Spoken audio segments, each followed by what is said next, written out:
So, James, what other pearls of historical revisionist wisdom does the man on your phone have to offer us?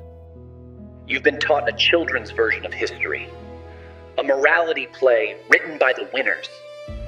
If he was really the monster they say, why do they have to silence questions? Why does every discussion stop the moment you look closer? The truth is, he inherited a broken country, debt, degeneracy, chaos in the streets. He wanted stability, borders, a future for his people. There was no master plan, no blueprint for extermination. Those claims only appeared after the war, when guilt became more useful than truth. Every nation has to defend itself eventually. Every people has to decide who belongs. History didn't fail Germany. Germany was betrayed and then blamed for surviving.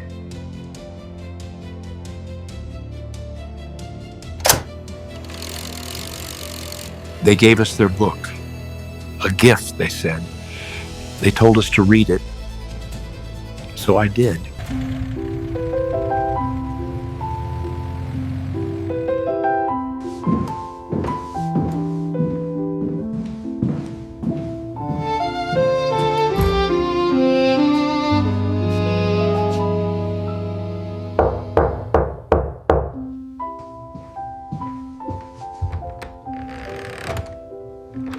Hello, Mother.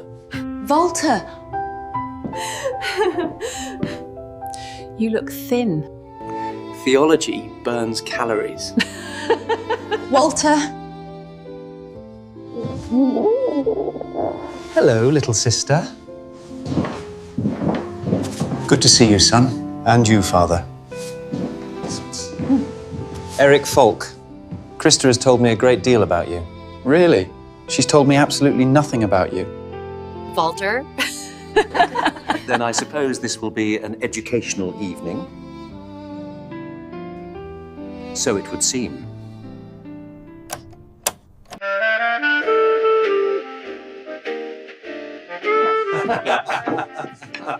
Oh, look at that roast. Your term finished early. No, but lectures have been irregular. Berlin is unsettled at the moment. We were encouraged to do some extracurricular reading. Of what sort? We were given a gift of the new Chancellor's massive tome. Really? Quite an honor, I should think. Although, not the sort of reading you are accustomed to, I suppose. Walter's always been an avid reader, even as a boy. True, Father. I've always read for enjoyment and edification. But Eric is correct. This is not the sort of reading I would normally choose. Sometimes books need to say plainly what everyone already knows. And what would that be? That Germany cannot survive endless argument. That order has to come before ideals. That the nation has bled long enough. People are tired, Walter. Men need work. Families need bread. The streets. Chaos helps no one.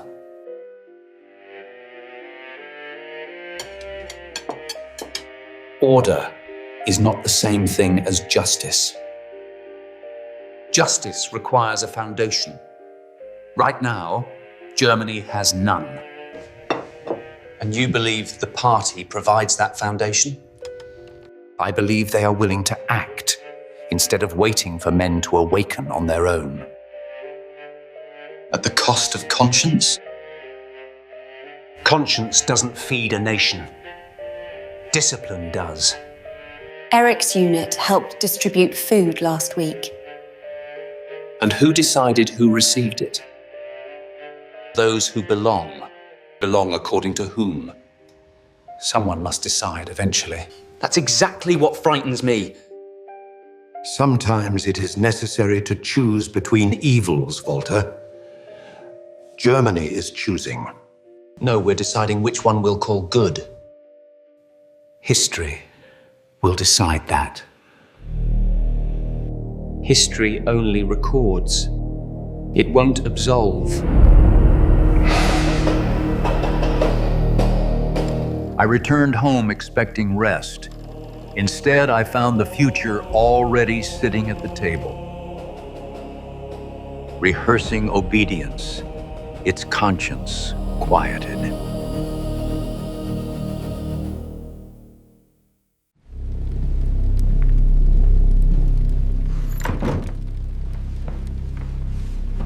He did not hide himself in that book. We told ourselves he was exaggerating, performing for the angry, that he would soften with responsibility.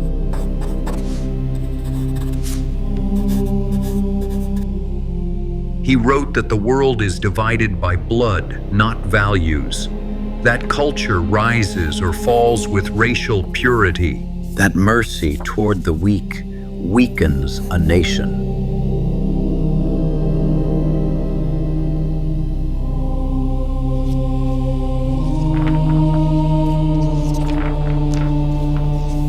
He wrote that Jews do not belong to a nation, but infiltrated, that they corrupt faiths, weaken peoples, and their influence must be eliminated.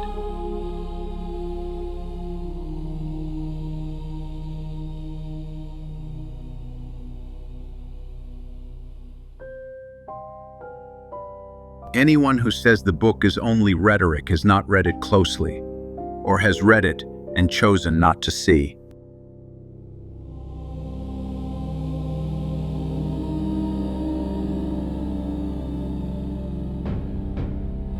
He claimed a nation must take land or wither, that expansion requires struggle, that violence is not cruelty, but historical necessity.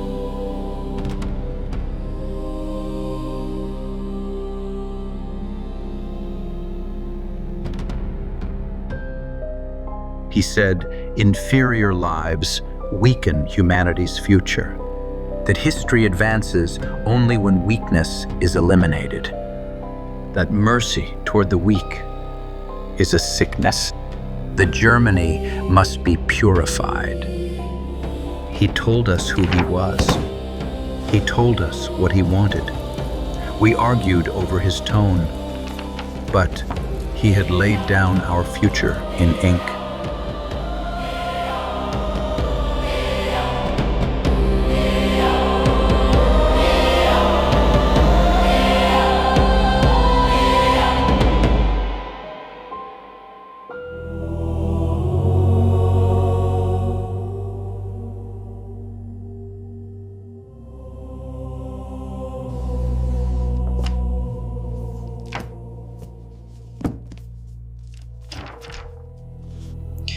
He hath made of one blood all nations of men, for to dwell on all the face of the earth.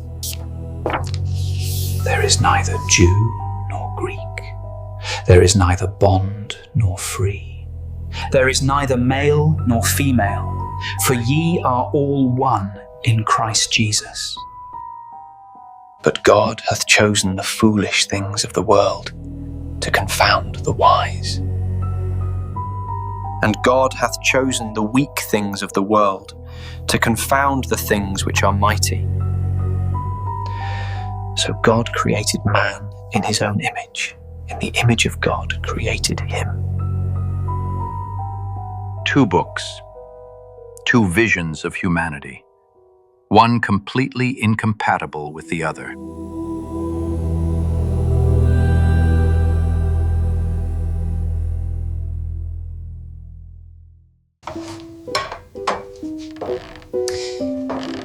You didn't sleep much. No, I didn't. I'm exhausted. I heard you pacing last night. You do that when something troubles you. I read something disturbing. Oh, I see. I ran into Professor Klein yesterday. Professor Klein? Yesterday, he waited until the shop was almost empty before going in. Did he say why? No, he just asked after you. Said it was good you were still studying. And then he said that it might not be safe for him to lecture much longer. But nothing's happened yet. Not officially. No, but whatever you're reading, Walter, if it tells you who should be afraid, Believe it. Mother, if everyone waits until it's official... It will be too late. I think I need to see him. Be careful.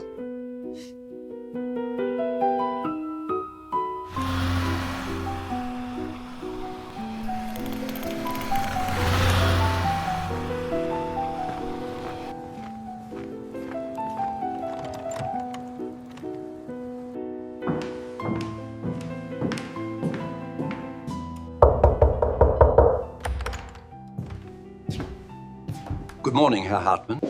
Good morning, Professor Klein. And I hope this isn't an imposition. Not at all, please. Visits are rarer these days. You are home? Briefly. I wanted to speak with you because I've been reading. So they are assigning it now. You know about this, Professor? I've known since it was published. Most people simply did not bother to read it. Some of us cannot afford to ignore it. He doesn't hide it, Professor. The racial hierarchy, the hatred, the violence he insists is inevitable.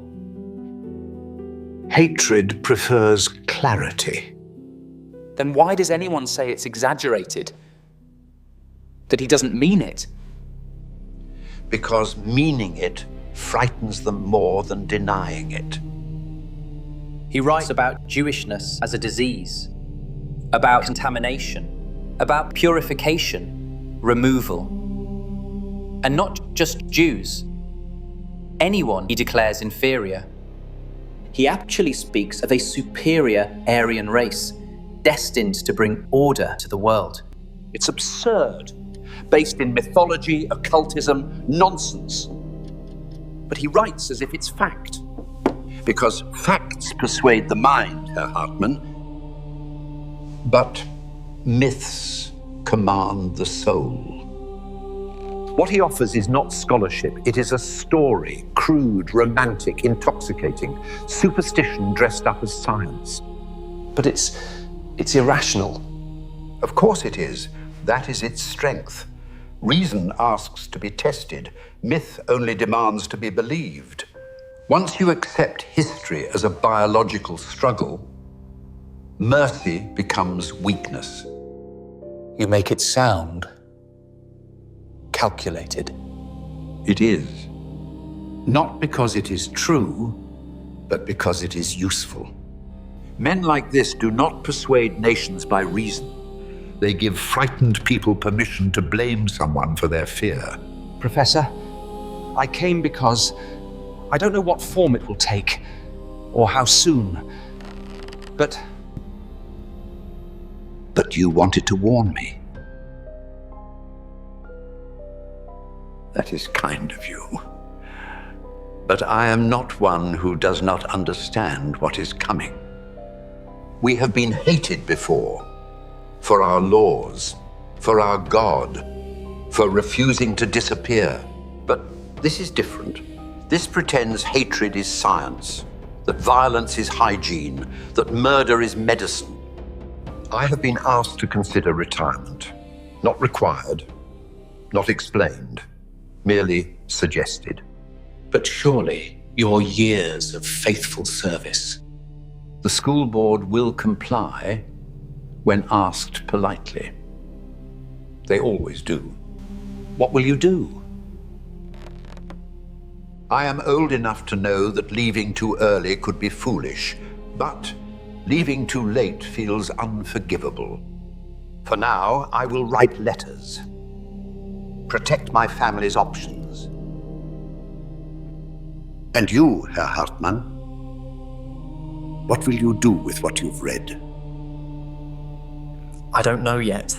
They're telling pastors to preach unity, obedience, silence. I'm not sure I have the armor for this battle. David faced Goliath with nothing but a sling and 5 stones. And the God of Israel. And the God of Israel. History often forgives ignorance. It never forgives those who understood. and waited, simply to sleep one more night.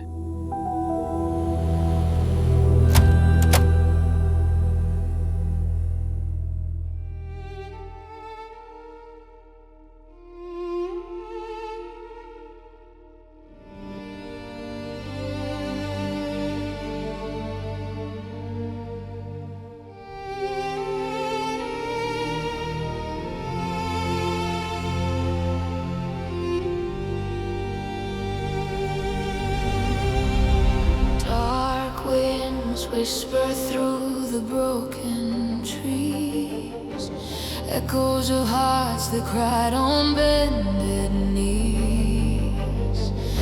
A shadow moves where light should stand.